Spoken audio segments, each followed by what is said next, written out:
is Destiny Ulrich, and I'm going to collect, preserve, shipment of my samples for my necropsy. So here is our liver. I will just grossly examine. I don't see anything abnormal. There we have our gallbladder. So I'll just take a representative sample of my liver. That'll be like a 1/2 centimeter by 1 centimeter by 1 centimeter. So I'll cut into it longitudinally.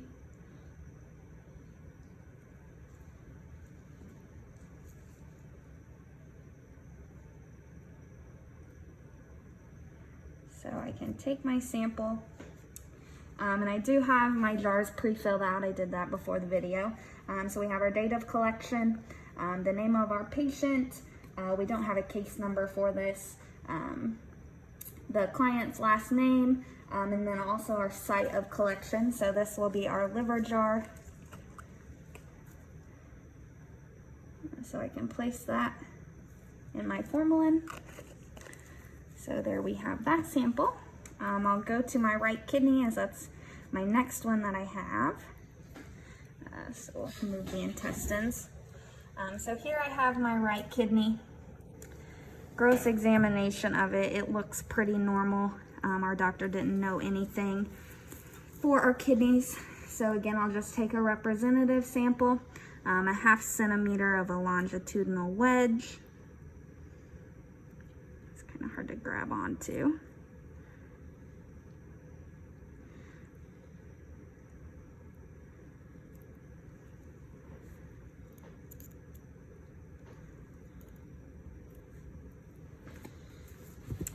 So then I have my pre-filled out for our right kidney source. Just ensure that that is the correct before I place my sample in.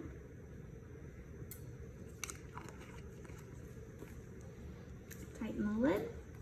Now we can move on to our left kidney. So here is our left kidney for our kitten. So again, no notations, just a representative sample.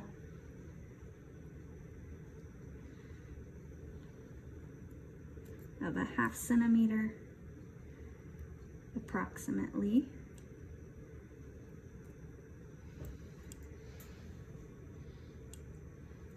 Okay. So again, just verifying my labels. And we'll place that into there. And then finally, our intestines. We did have a bit of a enteritis that our doctor noted, as you can see here. So I can take cross sections of about a 1/2 centimeter, being careful not to touch the mucosa on the inside.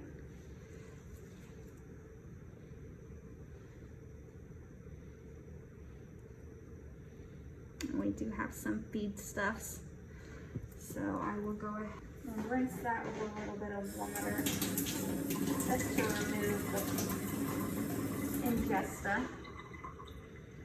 And then I can place this into my formalin jar.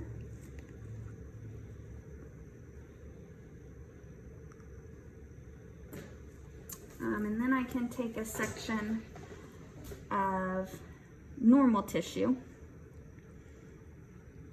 So I will go right here.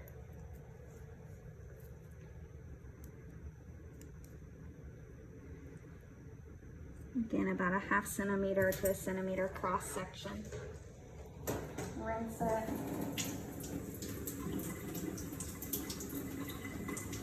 Remove the ingesta and feedstuffs. And then place that into my formalin jar as well. Okay, now I have my submission forms as if we were going to send off our tissues. So I already have filled in our hospital information and client information. So I will just begin to fill in the field necropsy portion. So date and time of death would have been 10/19/20. at approximately 9 a.m. Date the field necropsy was performed is 10/19 as well. Number of animals is 1. Numbers of fixed tissues, we have 4. So we have portions of the liver, kidneys, left and right.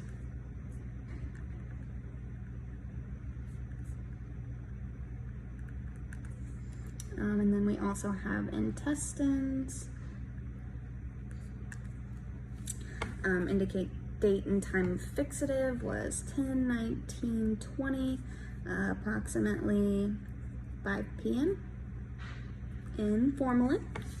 We don't have any fresh tissues, any swabs or others. So then on the second page, I will fill in my history or additional information.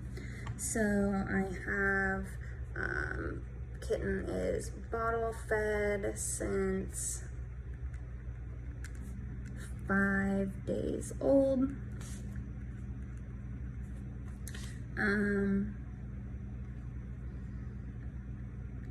Passed away after morning feeding.